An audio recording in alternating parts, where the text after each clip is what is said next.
تو تیسرا جو انسانی تاریخ کا دور آیا وہ دور تھا انڈسٹری کا. انڈسٹریل، یہ آپ حیران ہوں گے، بنیادی طور پہ جتنی بھی ایسٹ انڈیا کمپنیز دنیا میں پھیلی تھی یہ سب کے سب پائریٹس تھے. پائریٹس مینس سمندر میں جو لٹیرے ہوتے ہیں انہیں پائریٹ کہتے ہیں. آپ حیران ہوں گے کہ یہ 5000 سے زیادہ پائریٹس تھے جو اس اٹلانٹک سمندر کے اندر آپریٹ کرتے تھے، اور انہی کمپنیز نے، یورپین ممالک نے، اس ٹائم کی جو ریاستیں ہوتی تھی انہوں نے ان کو سرٹیفکیٹس دیے ہوئے تھے. یہ چارٹرڈ کمپنیز ہوتی تھی. ان کا کام یہ ہوتا تھا کہ بولیویا کی سائڈ پہ اور کچھ اسپین کی سائڈ پہ جو جہاز، اس ٹائم چاندی اور سونا جو نکالا جاتا تھا، اس سونے اور چاندی کے جہاز کو یہ لوٹتے تھے، اور یہ بعد میں وہی چارٹر کمپنیز آگے چل کے ایسٹ انڈیا کمپنیز کے نام پہ پوری دنیا میں پھیل گئی. اور 17ویں صدی کے اینڈ میں 18ویں 19 میں اس نے پوری دنیا کو انہوں نے چارٹرڈ کمپنیز نے کلونائز کر دیا. امریکہ کلونائز ہو گیا، کینیڈا کلونائز ہو گیا، یہ پورا ہمارا سب کانٹیننٹ کلونائز ہو گیا، آسٹریلیا کلونائز ہو گیا، نیوزی لینڈ کلونائز ہو گیا، یہاں پہ مڈل ایسٹ، پورا عراق، یہ پوری سرزمین انہوں نے کلونائز کر دی. یہ صورتحال تھی کہ 1921 میں، مقصد یہ ریسنٹلی 1921 میں، آج سے تقریباً 100 سال پہلے دنیا میں 168 کالونیز تھی جو انگریز کے، یہ پوری خطہ انگریز کے قبضے میں چلا گیا. اور امریکہ میں وہ گئے، امریکہ کے جو اوریجنل لوگ تھے ان کو ختم کیا. آج بھی وہاں انگریز جو بیٹھا ہے وہ یورپین انگریز ہے. نیوزی لینڈ میں گیا، وہاں کے مقامی بندوں کو مارا. آج بھی نیوزی لینڈ میں جو بیٹھا ہے وہ یورپین انگریز ہے. آسٹریلیا میں گیا، وہاں کے ایبوریجنل بندوں کو مارا. آج بھی جو آسٹریلیا کی گوری چٹی ٹیم دیکھتے اس میں وہاں پہ مقامی ایک بھی بندہ نہیں ہے، وہ سب یہاں کے بھی. یہاں آپ کو ایک فائدہ ہوا، یہ قدرتی فائدہ تھا، نہیں تو آپ کسی مغالطے میں نہ رہیں کہ آپ کو انگریز چھوڑ دیتا. لیکن صرف آپ کو ایک فائدہ یہ ہوا کہ یہ جو برِ صغیر تھا نا، یہ ریجن، یہ بہت ہاٹ تھا. اگر یہ ٹھنڈا ہوتا آسٹریلیا کی طرح، کیونکہ وہ سب آسٹریلیا، جتنے بھی یورپین نیشنز آ رہے تھے وہ ٹھنڈے علاقوں میں سے آ رہے تھے، اور انوائرمنٹ ان کے لیے یہاں پہ رہنا مسئلہ تھا. اور شکر کرے ابھی تک ایسی نہیں آئے تھے، نہیں تو یہ کچھ اور کرنے والے تھے. تو یہ تمام کمپنیز نے دنیا کو کلونائز کر دیا. اور اب بائنری کیا ہوئی؟ پہلا ہم جنگل میں تھے، طاقتور کمزور کو مار رہا تھا. آقا اور غلامی کے زمانے میں آقا غلام کو مارا تھا، لیکن غلام کے لیے یہ اخلاقیات تھی کہ نمک حرام نہیں بننا. موضوع ہے کہ اپنے آپ کو پہچانو. ہم کیسے پہچانیں گے؟ زرعی سماج آیا تو کسان کو یہ بتایا گیا کہ آپ نے کبھی بھی جو ہے اپنے زمیندار کے خلاف بغاوت نہیں کرنی. اس کے بعد انڈسٹریل سماج آیا جو اس سے بھی زیادہ وحشت لے کر آیا. انڈسٹریل سماج نے سب سے زیادہ، اسی پہ ایک بڑی بہترین کتاب لکھی گئی ہے، وہ ایفل ٹافلر کی ہے. ایفل ٹافلر کہتا ہے کہ بنیادی طور پہ جو انڈسٹریلائزیشن آئی، جب صنعتی انقلاب آیا، اس نے انسان کو ایک خطرناک چیز یہ سکھائی کہ بابا آپ کوئی بھی ایک اسکل سیکھو. اسکل وہ سیکھو جس کی مارکیٹ ہو.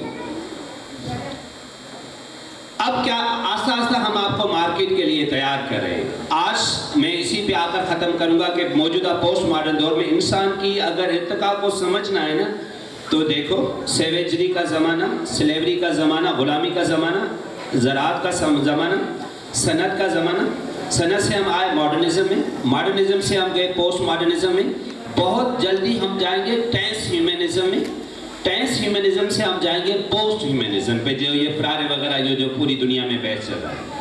اب دنیا ادھر جا رہی ہے. مجھے آپ نے کہا ہے کہ آپ ہمیں بتاؤ اپنے بچوں کو کہ نو تھائی سیلف، یہ جو بچہ پیچھے بیٹھا ہے اس کو میں کیا سکھاؤں، یہ ایسا کیا کرے کہ آنے والی دنیا میں اپنے آپ کو بچا پائے. تو انڈسٹریلائزیشن نے یہ کیا کہ ہمیں ایک ایسا مزدور پیدا کرنا تھا جو یس مین ہو، لائن میں کھڑا رہے، جب باری آئے تو ہاتھ اٹھائے، بات کرے، اوبیڈنس اس میں ہو. یہ تمام ہماری تقاضائیں تھی ایک فرما بردار بندہ مزدور پیدا کرنے کے لیے. اور اس کو ہم نے یہ سکھایا کہ علم صرف وہی ہے جو مارکیٹ کا علم ہے، باقی علم نہیں. آپ کی پوری دنیا سے آج بھی دیکھیں فلسفی لوگ نہیں پڑھتے، فلسفہ چلا گیا. جتنے بھی وہ موضوع جو انسان کو انسانیت یا اس پورے کائنات کے اندر موجود جو بھی حقائق ہیں ان کی آپ کو جانکاری دینے کا ماخذ تھے، ان تمام سے آپ کو ہٹا کر آپ کو کہا کہ اس کا اسکوپ کیا ہے. آپ کے ذہن میں ایک چیز ہے، میں اس لیے پڑھتا ہوں کہ مجھے اس کا return in term of money کیا ملے گا. باقی وہ سب چیزیں جو اس پورے اس سماج کے اسٹرکچر کو سمجھ کر آپ کو اس کائنات کو بہتر بنا سکتی تھی، اس انسان کو آہستہ آہستہ بڑے آرگنائز طریقے سے صنعتی دور نے انسان کو ہٹا کر اسی پہ کمیونزم پہ جو بہت بڑا اعتراض بعد میں کیا ہے ریسنٹلی، جو ٹیری ایگلٹن ایک فلسفر آیا جس نے مارکس کی اس بات کو کہا. مارکس نے کہا کہ آپ جو ایک کام کرتے وہ ایک کام کریں، اس کے بدلے میں آپ کو اجرت ملے. تو ٹیری ایگلٹن نے کہا تھا کہ جان بوجھ کر نہیں لیکن نادانستہ طور پہ مارکس ایک ایسی بات کر گیا جو صنعت کو اس طرح میں سپورٹ کر گئی کہ اب جو ہے میں نے آپ کو اتنا کنفیوز رکھا ہوا ہے کہ دیکھیں سر طفیل بھائی اس کی تو انگریزی فیلڈ ہے، یہ معاملہ تو کسی اور فیلڈ کا ہے.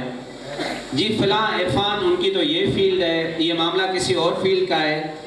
ہم نے آپ سب کو ایک مخصوص فیلڈ میں لا کر باقی تمام فیلڈ سے لا تعلق کر کے آپ سے اپنی رائے چھین لی. اور موجودہ بندہ اپنے آپ کو کیسے پہچانے جب اس کو ملٹیپل علوم کی سمجھ نہ ہو، کیونکہ زندگی دن بدن کمپلیکس ہوتی چلی جا رہی تھی. تو ہماری بنیادی تقاضا یہ تھی کہ ہم اس کمپلیکس زندگی کو سمجھنے کے لیے ملٹیپل نالجز کو پڑھ رہے ہوتے، لیکن جو انڈسٹریلائزیشن نے آپ کو اسپیشلائزیشن کر کے انجیکشن ڈال کر کے آپ سے وہ ملٹیپل جو ویرائٹی تھی اس سے آپ کو محروم کیا تاکہ آپ کوئی بھی رائے قائم نہ کر سکیں اور آپ یہ بتائیں کہ جی مجھے اس چیز کے بارے میں کوئی پتہ نہیں. یہ ماڈرنزم کا جو پیریڈ ہے، صنعتی پیریڈ ہے، اس کے اندر انڈسٹریلائزیشن نے اور ایجوکیشن کو ہم نے کیا کہا، ایجوکیشن ہم نے یہ بنائی کہ ایک مخصوص اسکل کسی بندے کو دے دیں. اب دیکھیں نا، جب ہم جانتے ہیں، لکھا ہوا ہے نو تھا صرف اپنے آپ کو جانتے ہیں. اب میں آتا ہوں کہ جاننے کے ماخذ کیا ہے. میں نے آپ کو صرف انسان کی تھوڑی ارتقائی بتائی اور پھر ہمیں پوسٹ ماڈرنزم میں ان دونوں کو مکس کر کے اپنے پیچھے جو اسٹوڈنٹس بیٹھے ہیں ان کو بتاؤں کہ اس ٹائم آپ نے سروائیول کے لیے کیا کرنا ہے. کیا ہوا، ایک زمانہ تھا ماضی میں ہمیں علم کیسے ملتا تھا. پہلا ہمارا ماخذ نیچر تھا، فطرت سے جو کچھ آپ نے دیکھا سمجھا وہ آپ کا علم کا ذریعہ تھا. دوسرا ٹریڈیشن تھی، نسل در نسل جو روایات آپ کو دی گئی وہ آپ کا علم تھا. مثال کے طور آج بھی کسی بہن کی ہمت ہے کہ بھائی کی شادی پہ کالا سوٹ پہنے، حتیٰ کہ کالے سوٹ پہنے سے کچھ نہیں ہوتا، لیکن آپ کو روایت نے روکا ہوا یہ علم ہے بھائی بھائی کی شادی پہ، یا اگر کوئی دلہن یہ جسارت کر لے کہ شادی پہ کالا جوڑا پہنے اللہ نہ کرے، پتہ نہیں بیچارے کو کیا کیا سننا پڑے گا. کالے کپڑے پہنے سے ہوتا کچھ نہیں ہے، لیکن اس طرح کی چیزیں یہ علم کا ماخذ تھا ایک زمانے میں، جو بعد میں چل کے ہم اس کو جو نا وہ رد کریں. اتھارٹی علم تھا. مثال کے طور پہ ارسطو نے کہہ دیا کہ مکھی کو پکڑا اور بولا اس کی 5 ٹانگیں. 2000 سال تک علمی دنیا میں یہ پڑھاتے رہے کہ مکھی کی 5 ٹانگیں ہیں. کسی بندے نے مکھی کو دیکھا، گنا 6 ٹانگیں، بولا یہ 6 ٹانگیں ہیں. بولا تو استاد ارسطو سے بھی زیادہ معتبر ہے. استاد نے کہا 5 ٹانگیں اور آپ بولتے ہو 6 ٹانگیں. نتیجہ کیا ہوا، اس نے کہا تھا کہ عورت کے 30 دانت ہوتے ہیں اور مرد کے 32 دانت ہوتے ہیں، اس لیے مرد معتبر ہے. اسی پہ کسی نے بڑی زبردست ایک جو نا وہ لطیفہ یہ کہا تھا کہ جی اگر اپنی ہی بیوی کے منہ میں دیکھ لیا ہوتا تو کم سے کم یہ پتہ یہ بھی مدعا کھل جاتا. 15 صدی مدد کے ساتھ 15 صدی کے اندر یہ جو یورپ تھا جو آج آپ کو علم کا اتنا بڑا دلدار کہلاتا ہے، 15 صدی میں وہاں پہ بحث چلی ہوئی ہے. تمام پادری بیٹھے ہوئے ہیں، 3 دن کلیسا کے اندر بحث یہ چل رہی ہے کہ بتاؤ گھوڑے کے اوپر والے دانت ہیں یا نہیں. جی فلاں شریعت کا کتاب اتارو، جی فلاں کتاب اتارو، جی بائبل میں دیکھو، جی اولڈ ٹیسٹامنٹ میں دیکھو، جی اس میں دیکھو اس میں دیکھو، گھوڑے کے اوپر والے دانت ہے یا نہیں. تو وہاں بیٹھے ہوئے ایک نوجوان پادری نے کہا کہ باہر اتنے گھوڑے گھوم رہے ہیں، کسی ایک کو پکڑ کر ہم دیکھ رہے ہیں اس میں کیا. تو انہوں نے کہا کہ نہیں، یہ جو خیال تیرے ذہن میں آیا ہے یقیناً یہ خیال کسی شیطان نے، اب تیرے اوپر شیطان کا سایہ پڑ گیا ہے جب آپ کے پاس اس طرح کا خیال آیا ہے اس کو مارا، وہاں سے نکالا اور اس کو چرچ میں آنے پہ پابندی لگائی. یہ آج سے 500 سال پہلے کی بات ہے کہ جی آپ نے یہ ایسی بات کر کیسے ڈالی. یہ تھا ماضی کے علم کے ذرائع. پھر آگے کیا ہوا؟ راجر بیکن نام کا ایک بندہ آیا، اس نے اس کی کتاب ایڈوانسمنٹ آف لرننگ میں اس نے ایک نیا طریقہ علم کا بتایا کہ سائنٹیفک میتھڈ. ہم نے اتھارٹی کو چیلنج کیا، ہم نے ٹریڈیشن کو چیلنج کیا، ہم نے کلچر کو چیلنج کیا. کلچر مکمل پرفیکٹ نہیں ہوتا، کلچر میں اچھائی بھی ہوتی ہے، برائی بھی ہوتی ہے. یہ ہر سال ہم دسمبر میں کلچر کو سیلیبریٹ کرتے ہیں، لیکن میں ہمیشہ یہ کہتا ہوں کسی بھی قوم کا کلچر کوئی پیکج نہیں ہوتا، اس میں برائیاں بھی ہوتی ہیں، اچھائیاں بھی ہوتی ہیں. آپ ہی کے کلچر کے اندر کاپی کلچر ہے، آپ ہی کے کلچر کے اندر کاروکاری کی رسومات ہیں، آپ ہی کے کلچرز کے اندر نشہ، یہ سب یہ بھی آپ کا کلچر کا پارٹ ہے. تو دوسری طرف آپ کے کلچر کے اندر اچھائیاں ہیں، کسی کی پہ پردہ رکھنا، کسی کے ساتھ وفا کرنا، مہمان نواز ہونا، سام وغیرہ کی رسمیں، یہ آپ کی پازیٹیو کلچر ہے. تو ہم نے ٹریڈیشن کو چھوڑا، اتھارٹی کو چھوڑا، کلچر کو چھوڑا اور جو نا نیچر کو چھوڑا. ہم نے جو پڑھنے کا طریقہ استعمال کیا وہ تھا سائنٹیفک میتھڈ. سائنٹیفک میتھڈ ایک ایسا طریقہ تھا جس کو آج ہم سائنس کہتے ہیں. سائنس بنیادی طور پہ فزکس، کیمسٹری، بایو کا نام نہیں ہے. سائنس ایک رویہ ہے علم کی طرف سمجھنے کا. یہ بعد میں سائنس کے کو ہم نے فزکس کیمسٹری تک جو نہ رکھا. اب ہمیں جا کر باقی بھی جو مضمون ہیں اس کو ہم سوشل سائنسز کیوں کہہ رہے ہیں؟ ابھی سوشیالوجی، پولیٹیکل سائنس، ان کو ہم سوشل سائنسز اس لیے کہہ رہے ہیں کہ ابھی ان کو سمجھنے پرکھنے کا جو طریقہ ہے وہ سائنس نے ہمیں سکھایا. سائنس ایک روش ہے، ایک رویہ ہے تعلیم کو حاصل کرنے کا. اس میں ہم کیا کرتے ہیں؟ اس میں ہم کسی کی اتھارٹی کو نہیں مانتے، اسی میں ہم کسی کی کہی سنی بات کو نہیں مانتے. اس میں ہم متعدل انداز میں برہان کے ساتھ، دلیل کے ساتھ ایک چیز کو ہم ثابت کر کے دکھاتے ہیں.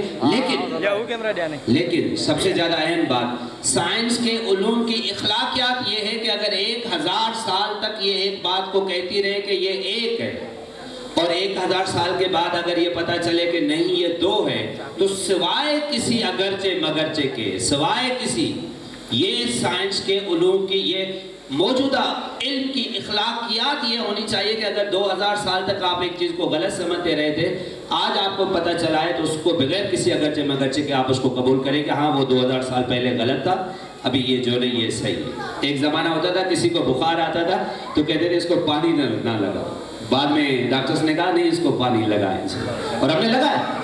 یہ جو طریقہ کار آیا علم کو سمجھنے کا، تو ہم نے نیچر کو چھوڑا، کلچر کو چھوڑا، ٹریڈیشن کو چھوڑا، اتھارٹی کو چھوڑا. ہم سائنٹیفک میتھڈ کے ساتھ جو ہے وہ علم کی طرف آئے. اور یہ یہاں پہ جو بنیاد پڑی جس نظریے کی، اس نظریے کو ہم کہتے ہیں ہیومینزم. اور ایک پوائنٹ جسی پہ راجر بیکن نے پوری دنیا کے علم کو ایک نیا رخ دیا تھا، وہ یہ تھا کہ نالج از پاور. علم جو ہے نا وہ طاقت ہے. اب اس سے پہلے کیا تھا؟ بیماری آ گئی، آپ نے کچھ نہیں کرنا ہے کیونکہ بیماری قدرت کے طرف سے آئی ہے، آپ برداشت کرو. پلیگ آ گیا، آپ نے کچھ نہیں کرنا کیونکہ یہ قدرت کی طرف سے ہے. طوفان آ گیا، آپ نے کچھ نہیں کرنا. انسان کیا تھا؟ فطرت کے ہاتھ میں پپٹ تھا. فطرت کو چیلنج کرنا یہ اس کے اصولوں کے خلاف تھا کیونکہ فطرت اس کے لیے حتمی تھی. اور ایڈوانسمنٹ آف لرننگ کے بعد جو آیا کہ فطرت کو انسان نے کنٹرول کرنا سیکھا، بیماری کا علاج ڈھونڈا، سردی کا بچاؤ ڈھونڈا، طوفان سے بچاؤ ڈھونڈے، طوفان کو پریڈکٹ کرنا سیکھا، زلزلوں کے بچاؤ سیکھے، زلزلے کیوں آتے ہیں ان کو سمجھنا سیکھا. پہلے وہ یہ سمجھتا تھا کہ یہ سب قدرت کی طرف سے، میرا اس میں کوئی رول نہیں ہے، وہ چپ کر کے بیٹھا تھا. فطرت انسان کے اوپر ڈومیننٹ تھی.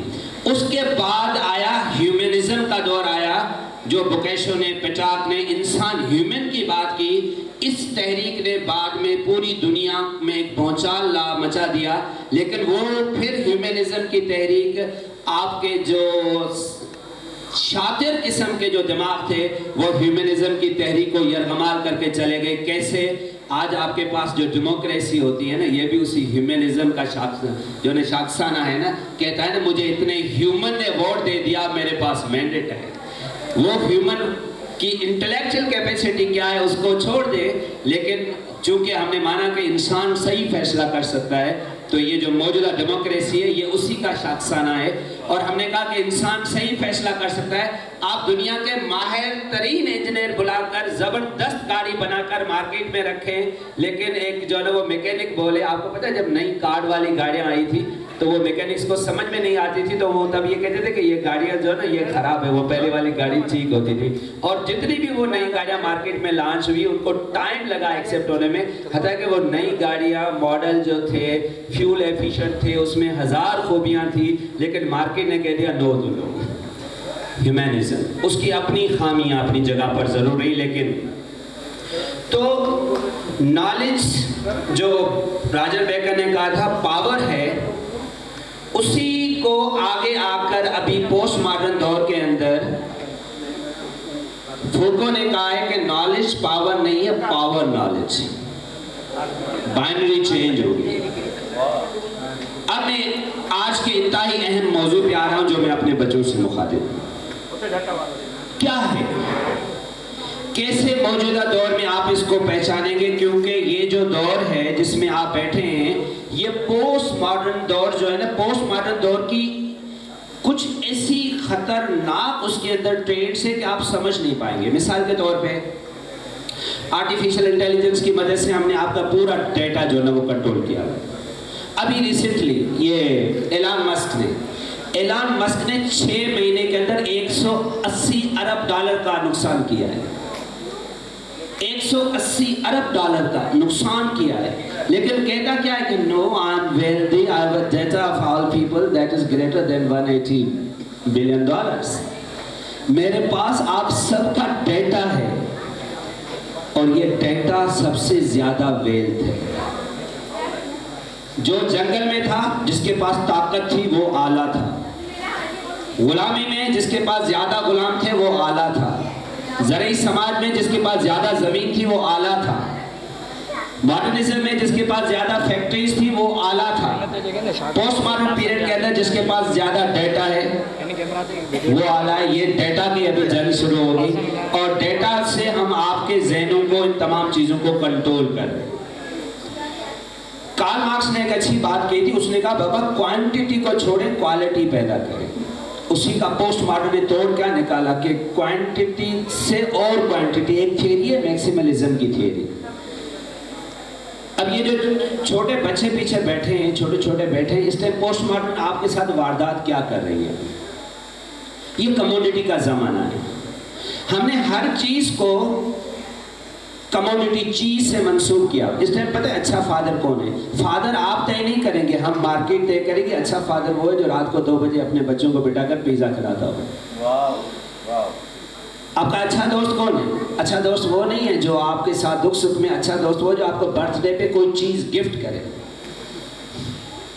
چیز آپ اپنے بچے کو برتھ ڈے پہ کتنا بھی پیار کریں، کس کریں، اس سے ہماری برتھ ڈے تب تک کمپلیٹ نہیں ہوتی جب تک کوئی نہ کوئی چیز.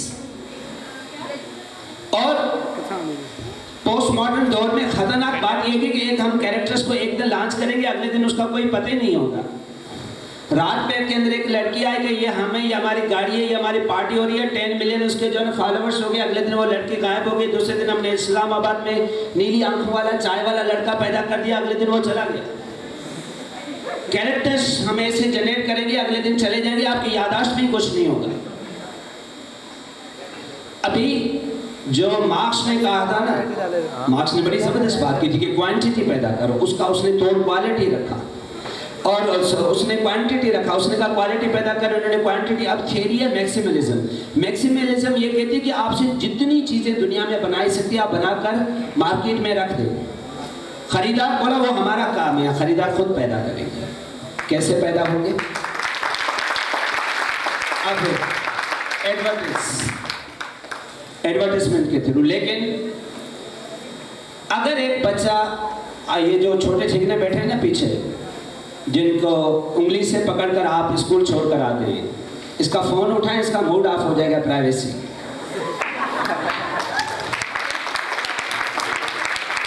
آپ کے ساتھ ہم کیسے کھیل رہے ہیں.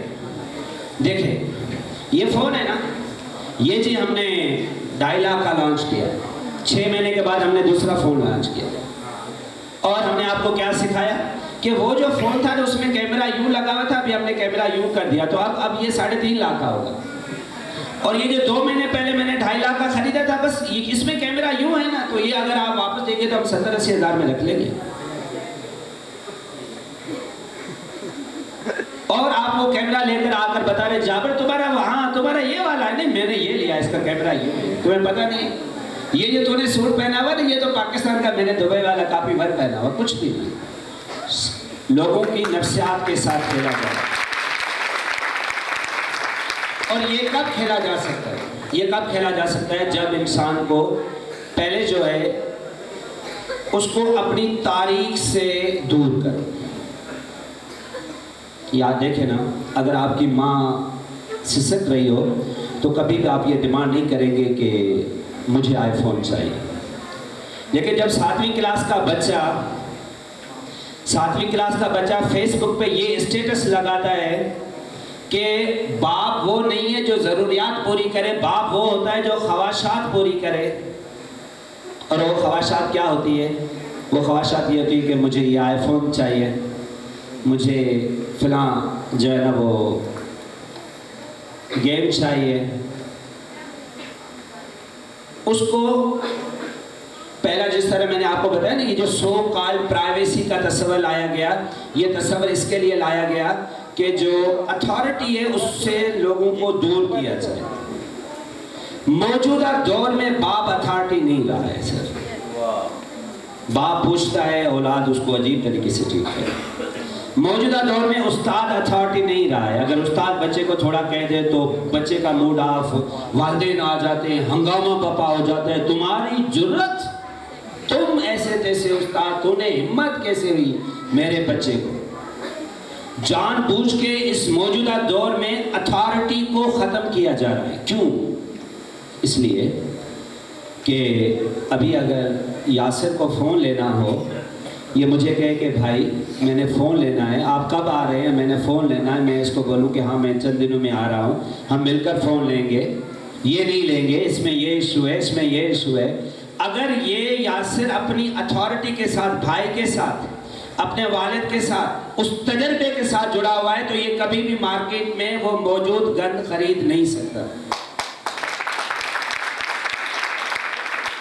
اب یہ وہ کب خریدے گا؟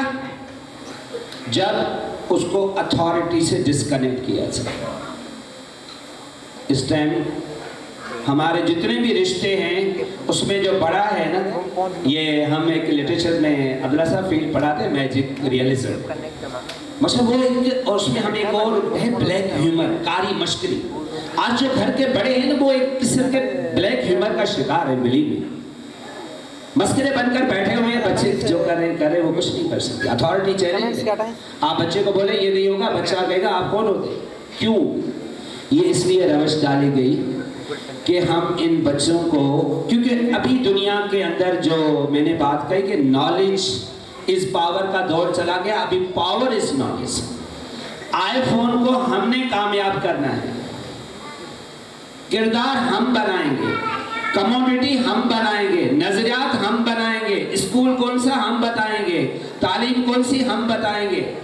جو انسان کی اپنی کرٹیکل تھنکنگ تھی, وہ سائنٹیفک نظریہ جس کے مطابق ان تمام چیزوں کا تجزیہ کر کے انسان جو ہے وہ آگے بڑھتا, وہ انسان سے چھین لیا گیا.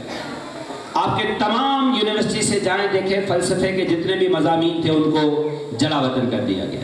صرف مارکیٹ کا سلیبس پڑھایا جاتا ہے. اور شارٹ ٹرم ہم نے ایک بندہ پیدا کرنا ہے جو روبوٹ کی طرح کام کرے, کرنسی میں کیا کنٹریبیوٹ کرے گا وہ.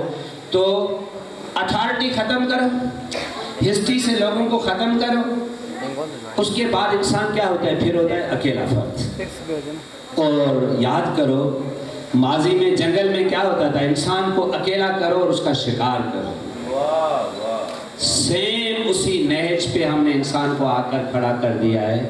اور یہ جو فرق صرف اتنا ہے کہ پہلے آپ جنگل میں اکیلے ہوتے تھے, آج کل آپ مارکیٹ میں اکیلے ہیں، وہ مارکیٹ جو کموڈٹی سے بھری پڑی ہے، جس میں نیورال جو نیٹ ورکنگ ہے اس کے تھرو ہم نے ایسے لوگوں کو کنٹرول کیا ہوا ہے کہ لوگ جو ہے نا اس پوری چیزوں کے اندر کہاں سے کہاں تک کنیکٹ ہیں. سوشل میڈیا، الیکٹرانک میڈیا، دیکھیں مختلف دور میں مختلف طریقے سے انسان کو سکھانے کی بات شروع ہوئی. اگر ہم تھوڑا یونان کو دیکھیں تو یونان میں علم کی ڈیفینیشن یہ تھی کہ آپ صرف یہ قبول کریں کہ مجھے کس چیز کا پتہ نہیں ہے، کچھ چیز کا پتہ نہیں. اگنورنس کو قبول کرنا، جو سقراط نے کہا تھا نا کہ I know that I know nothing. سقراط نے اگنورنس کو قبول کیا. مطلب بادشاہ کہتا ہے مجھے حکومت کرنا آتی ہے لیکن حقیقت میں اس کو نہیں آتی. لیکن مسئلہ یہ نہیں ہے کہ اس کو حکومت کرنا نہیں آتی، مسئلہ یہ کہ اس بیچارے کو پتہ نہیں ہے کہ اس کو حکومت کرنا نہیں آتی. فلسفے کا استاد کہتا ہے کہ مجھے فلسفہ آتا ہے، حقیقت میں اسے نہیں آتا. سقراط کہتا تھا مسئلہ یہ نہیں ہے کہ اس کو فلسفہ نہیں آتا، مسئلہ یہ ہے کہ اس کو یہ پتہ نہیں ہے کہ اس کو فلسفہ نہیں آتا. اس لیے سقراط نے یہ کہا تھا کہ I know that I know nothing. میں جانتا ہوں مجھے نہیں آتا. اگنورنس کی قبولیت یہ علم تھا. اسی کے بعد جو میڈیول پیریڈ ہے وہ پھر عقیدے ہیں. عقیدے جو ہوتے ہیں وہ عقیدے اور علم ایک ڈفرنٹ چیز ہے. اس میں چرچ پادری یہ بیٹھے رہے، اس نے انسان کو کیا کہا؟ پادری نے کہا کہ آپ نے پڑھنا نہیں ہے. پادری کی ڈیفینیشن یہ تھی کہ آپ نے پڑھنا نہیں ہے. میں پادری ہوں، میں شیفرڈ ہوں، آپ شیپس ہیں، آپ کو کیا پتا کہاں جانا ہے؟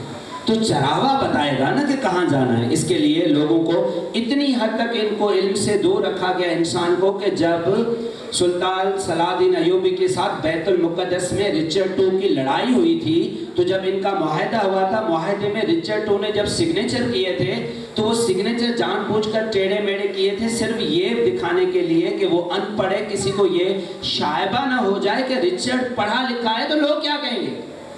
بادشاہ. لیکن افلاطون کے زمانے میں اس نے جو علم کی ڈیفینیشن بتائی تھی وہ قدرے مختلف تھی. اس نے کہا 25 سال تک اپنے بچوں کو پڑھاؤ پھر ان کا امتحان دو، جو فیل ہو جائیں ان کو آرمی میں بھرتی کرو، جو پاس ہو جائیں ان کو پڑھاؤ. 30 سال پہ دوبارہ امتحان لو، جو فیل ہو جائیں ان کو تجارت میں بھیج دو، جو پاس ہو جائیں ان کو پڑھاؤ. 35 سال کی عمر میں ان سے لے، جو فیل ہو جائیں ان کو آفیسرس لیول پہ لے جائیں، جو پاس ہو جائیں ان کو پڑھاؤ. 40 سال کی عمر میں امتحان لیں، جو فیل ہو جائیں ان کو جنرل لیول پہ لے آؤ، منسٹرس لیول پہ لے آؤ، اور جو پاس ہو جائیں 40 سال کے بعد پاس ہوں ان کو بولو کہ 10 سال جا کر اس دنیا کا مشاہدہ کرو، اس کو سمجھو.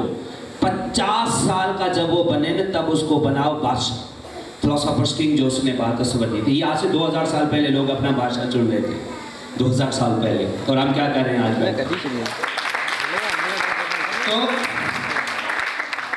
جو صرف یہ ماننا جو سقراط نے کہا تھا کہ میں مانتا ہوں مجھے نہیں آتا، اگنورنس کو، اپنے لا علمی کو قبول کرنا علم تھا.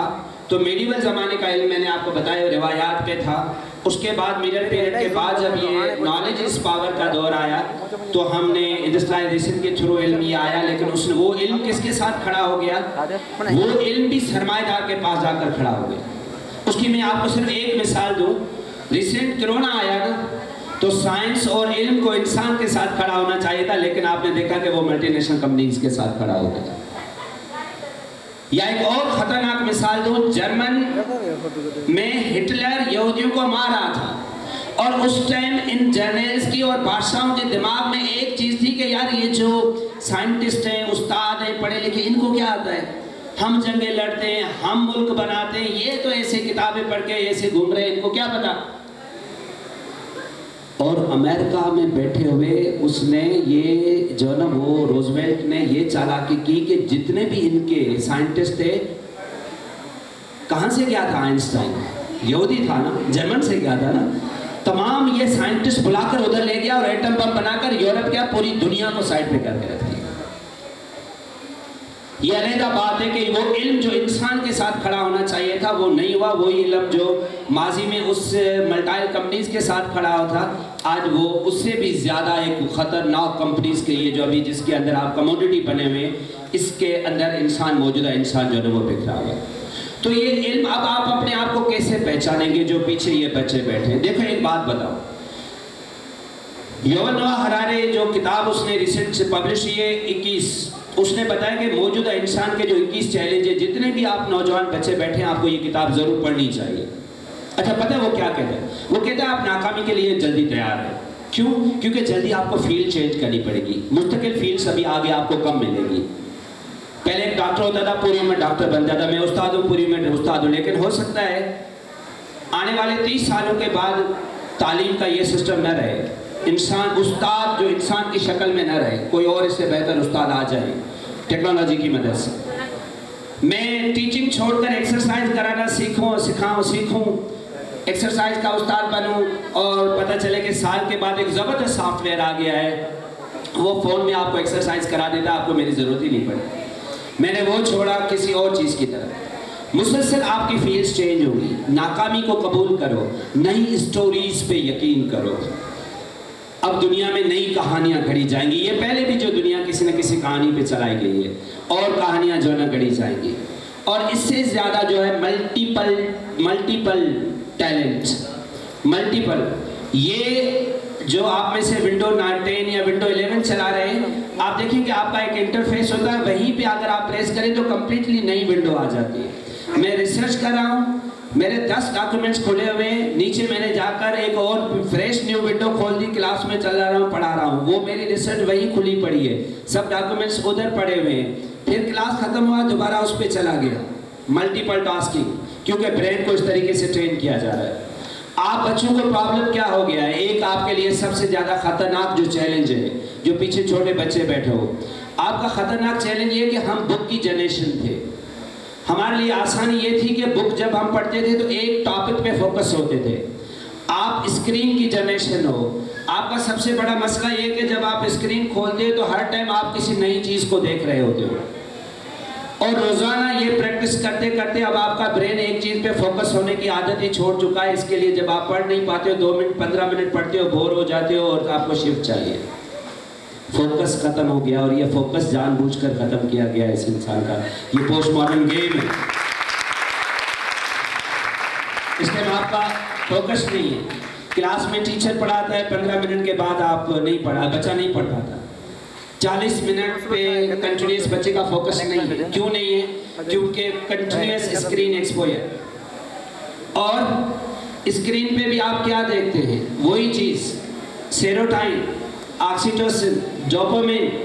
یہ وہ کیمیکلز ہیں جو جب آپ خوش ہوتے ہیں، ایکسائٹڈ ہوتے ہیں، گیم وغیرہ کرتے ہیں تو یہ کنٹینیوس. اب مسلسل گیم کرنے سے مسلسل یہ کیمیکل خارج ہونے کی آپ کو عادت پڑ گئی ہے. اب اگر کوئی ایسی چیز جس میں آپ کو آکسیٹوسن کا ڈوز نہ ملے، سیروٹائن کا ڈوز نہ ملے، ڈوپامین کا ڈوز نہ ملے، انتہا درجے کی خوشی نہ ہو، آپ بور ہو جائیں گے، آپ پھینک دیتے ہیں. اس طرح آپ سب اسٹڈی کو چھوڑ کر بیٹھے ہو. These are the real challenges. موجودہ دور میں آپ نے اپنے آپ کو کیسے ٹرین کرنا ہے. اس اسکرین کو بھی سمجھو، لیکن اس کا ٹائم رکھو. جب اسٹڈی کرتے ہو تو اس کو سائلنٹ کر کے دور پھینک دو. بھلے 10 منٹ پڑھو یا 40 منٹ پڑھو. پڑھائی کے دوران میسج کا جواب پڑھنا، میسج کا جواب پڑھنا، میسج کا جواب، کوئی بھی چیز آپ کی پرماننٹ میموری تک نہیں جاتی. مثال کے طور پہ ہم یہاں بیٹھے ہیں، ابھی باہر سے کسی کی چیخ کی آواز آئے، آپ کہیں گے کہ جی ٹھیک ہے سر کا بات ختم ہو، بعد میں پتہ کریں گے کون چیخا تھا. میرے بعد سر پروفیسر ملا صاحب آ گئے، کوئی اور پروگرام ہو گیا، آپ بیٹھ گئے، پروگرام ختم ہو گیا، گھر چلے گئے. ہفتے کے بعد اخبار میں آیا کہ جی جم خانہ پہ جس لڑکے کا ایکسیڈنٹ ہو گیا، اس کی ڈیتھ ہو گئی. تب فوراً آپ کے ذہن میں کلک ہوا، ہاں وہ نہیں، جب سر کے ہم پروگرام میں بیٹھے تھے باہر سے چیخ کی آواز ہوئی. تو یہ ایک ہفتہ یہ بات کدھر تھی؟ کیونکہ وہ بات فوکس ہو کر اپنی پرماننٹ فائل تک، پرماننٹ میموری تک نہیں پہنچی تھی. نتیجتاً وہ بات آپ بھول گئے. جب آپ اسٹڈی کرتے ہو تو اسٹڈی کے دوران اگر یہ فوکس نہ ہو، پڑھنا، میسج، پڑھائی، میسج، فوکس نہیں ہوگا. آپ 2 گھنٹے پڑھ کر آج یہ رکھیں، فون رکھیں، دوستوں کو جواب بھی دیں اور پڑھیں. 2 گھنٹے کے بعد دیکھیے گا کہ آپ کو بعد میں کیا یاد رہتا ہے. کچھ بھی نہیں ہوگا.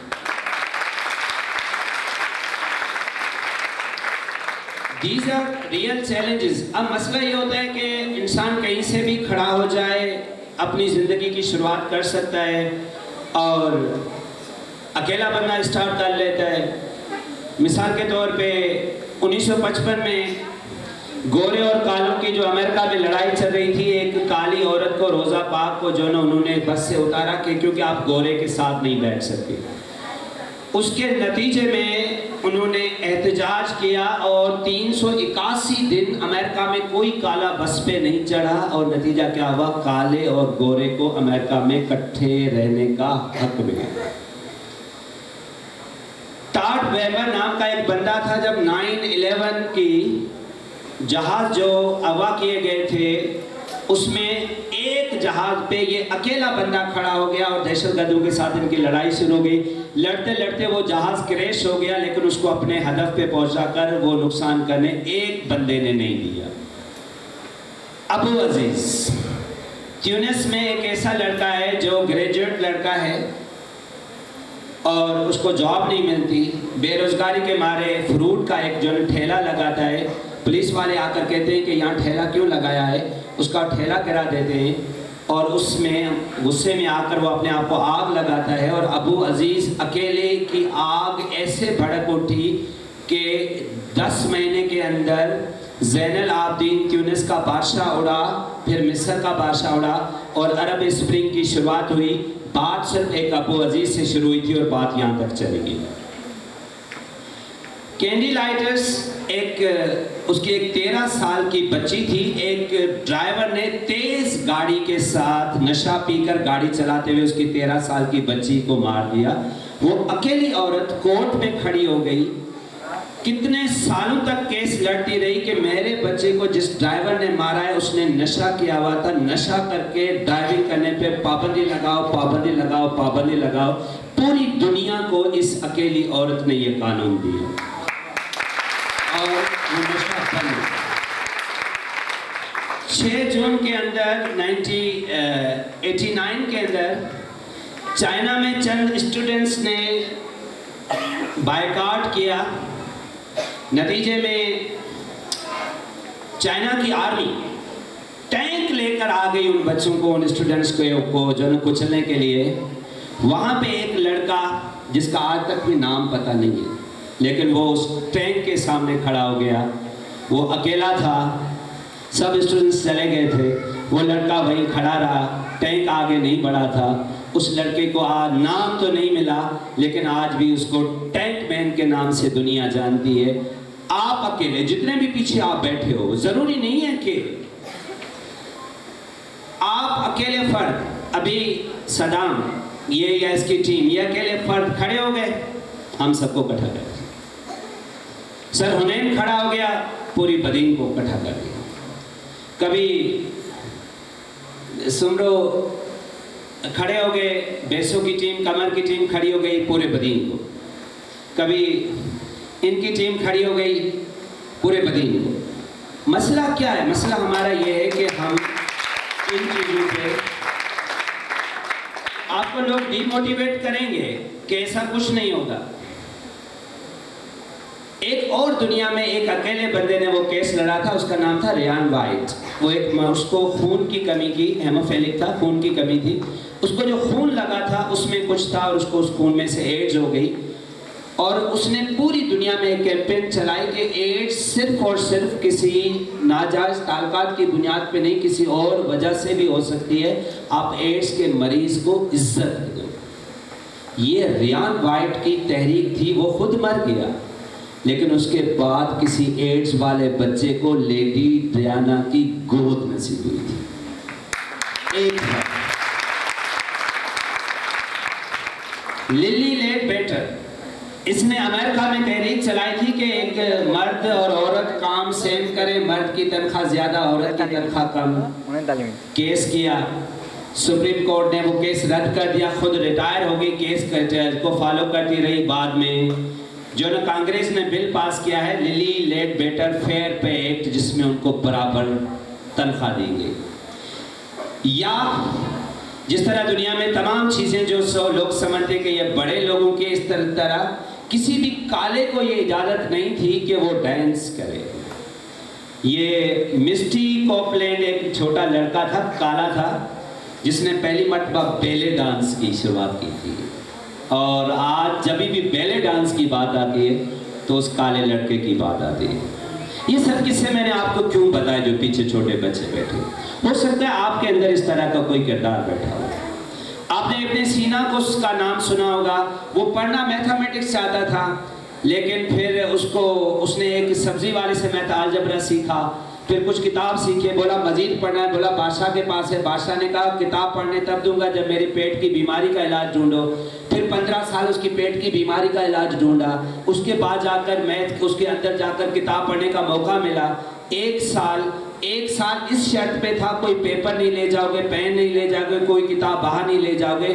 ابن سینا ایک سال اس بادشاہ کی لائبریری میں پڑھتا رہا، جب باہر نکلا تو کہا تھا میں نے آپ کی لائبریری میں موجود جتنے بھی کتابیں وہ سب مجھے یاد ہیں۔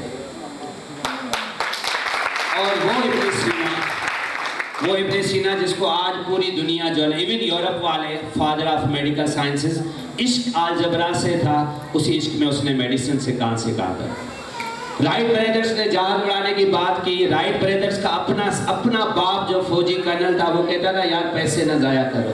لوگ کہتے تھے تمہارا دماغ خراب ہے، کبھی جو ہے نا وہ جہاز مشین کبھی اڑ سکتی ہے، اڑنا پرندوں کا کام ہے، لیکن یہ دو پاگل بھائی تھے کہ ہم جہاز اڑائیں گے۔ انہوں نے اڑایا اور اس کی اڑان یہ تھی کہ جب 1919 میں امان اللہ خان پٹھان افغانستان میں اس نے کہا کہ میں انگریزوں سے لڑوں گا، اور لڑنے کے لیے جب اپنی فوج لے کر آیا اور یہاں سے انگریزوں کا جہاز آتا ہوا دیکھا تو وہ سب بیچارے پریشان ہو گئے اور جو ہے نا وہ مایوس ہو کر بیٹھے۔ تو ڈیئر اسٹوڈنٹس، آج کا جو دور ہے آپ اپنے آپ کو پہچانیں، ایک اپنی لینگویج کمپیٹنس پہ کام کریں، نمبر 1، کیونکہ اس ٹائم پورا جو علم ہے وہ انگریزی میں پڑھا ہوا ہے۔ میں یہاں پہ انگریزی کی وکالت نہیں کرنا چاہتا، وہ انگریزی نے تمام زبانوں کو نقصان پہنچایا ہے، لیکن ایک اصول ہے۔ یونانی عروج پہ تھے، ان کی زبان عروج پہ تھی، عربی عروج پہ آئے، عربی عروج پہ تھی، فارسی عروج پہ تھے، فارسی عروج پہ تھی، انگریز عروج پہ، انگریزی عروج پہ، یہ ایک حقیقت ہے۔ انگریزی لینگویج آپ کو بہت سے علوم کی طرف لے جائے گی۔ دوسرا، صرف سلیبس تک محدود نہ رہیں، ملٹیپل جو لٹریسی کے ٹولز ہیں، اسی ملٹیپل لٹریسی ایک ٹرم ہے، اس کو جا کر دیکھیں کہ آج کا ملٹیپل لٹریسی کیا ہے، ملٹیپل لٹریسی کی طرف جائیں۔ تیسرا، کموڈٹی کے عاشق نہ بنیں، چیز آپ کا تعین نہیں کرے گی، آپ کا اسکل تعین کرے گا۔ مین چیز آپ یہ نہ دیکھیں کہ آپ کتنی بڑی گاڑی سے اتر رہے، آپ کے پاس کتنا بہترین سوٹ ہے، یہ تعین نہیں کرے گا۔ تعین آپ کا، اس لیے میں اکثر ہماری خواتین کو بھی یہی کہتا ہوں کہ اسکن سے نکل کر اسکل کی بات کریں۔ اسکن کا دور نہیں ہے، اسکن کی عمر 35 سال ہوتی ہے، زندگی شروع 35 سال کے بعد ہوتی ہے جب اسکن فیڈ پڑتی ہے۔ تو اس عورت کو بھی یہ سمجھاؤ کہ اسکل نہیں، اسکل پہ سروائیو کر سکتی ہے، یہی اس کی جو ہے وہ نجات۔ اسکل پہ کام کریں، بالکل نانا پاٹیکر کی طرح، ہاں کہ جی چلو کمپیرنگ کرنی ہے تو بولا چلو، ارے نباغا منہ تو دو، ارے چاہیے یار چل کر گچی کھڑی لے آلو۔ یہ چیز ہم سر کلندر شاہ کو دیکھتے تھے، قسم خدا کی، سر عبداللہ صاحب بیٹھے ہیں، کلندر شاہ آتے تھے تو دیکھتے تھے یار یہ بلند بندہ کیا چیز، لیکن جب بولتے تھے تو کمال ہوتا، تب پتہ چلا کہ علم کیا ہے۔ تو ڈیئر اسٹوڈنٹس، آپ اپنے آپ کو تب پہچان سکتے ہیں اس روایتی تعلیم کو چھوڑ کر علم کی طرف۔ گو کہ آپ جس دور میں رہ رہے ہیں، یہ دیکھیں پہلے علم کا علم ہے علیحدہ چیز ہے، تعلیم علیحدہ چیز ہے، اس کے بعد انفارمیشن کا زمانہ بھی گزر گیا، اب ڈس انفارمیشن کے زمانے میں آپ جی رہے ہو، یہ ڈس انفارمیشن کا زمانہ ہے۔ اس ڈس انفارمیشن کے زمانے میں آپ کے لیے لینگویج اسکل، اور سب سے جو آخری بات میں بتاتا ہوں جس پہ دنیا آ کر اس دور کا کامیاب انسان وہ ہے، جس طرح میں نے کہا کہ کبھی غلام کبھی زمین، ڈیٹا، آپ کے پاس ڈیٹا ہو، اور ڈیٹا جب آپ کے پاس ہو تو اس کے لیے سب سے اہم جو چیز چاہیے وہ ہے کلیئرٹی۔ یوول نوآ ہراری کہتا ہے کہ موجودہ دور کا کامیاب انسان وہ ہے جو کلیئر ہو کہ مجھے کرنا کیا ہے۔ پیچھے جتنے بچے بیٹھے ہیں نا ان کو سب سے بڑا مسئلہ ہے کہ آپ کیا کریں گے، کیا بننا ہے، There's no clarity. کبھی اس کو دیکھا, کبھی اس کو دیکھا, کبھی اس کو دیکھا. میں نے کہا ہم رات پیٹ کے اندر آپ کو ایک کیریکٹر بنا کر دکھائیں گے, آپ کہیں گے ہاں مجھے یہ بنا ہے, اگلے دن اس کیریکٹر کو ہم غائب کر دیں گے. That is what is post-modernism. اس کے بعد ہم ٹرانس-ہیومنزم کی طرف جائیں گے, آدھا انسان آدھا چپ. اس کے بعد پوسٹ-ہیومنزم کی بات ہوتی تھی, جس طرح پرانے زمانے میں سر والے کہتے تھے الائیم ہو جو کتابن میں لکھ جائے ہوئی کا سندھ سندوارن جی بولی. آنے والے دنوں میں ایسا بھی ہونے جا رہا ہے کہ انسان جو ہے, انسان اب یہ 3 پاسبلٹیز ہیں کہ انسان کے ساتھ چھیڑ چھاڑ نہ کی جائے, اور دوسری یہ پاسبلٹی کہ آدھا انسان اور آدھا مشین والا انسان, جس میں انفارمیشن ڈاؤن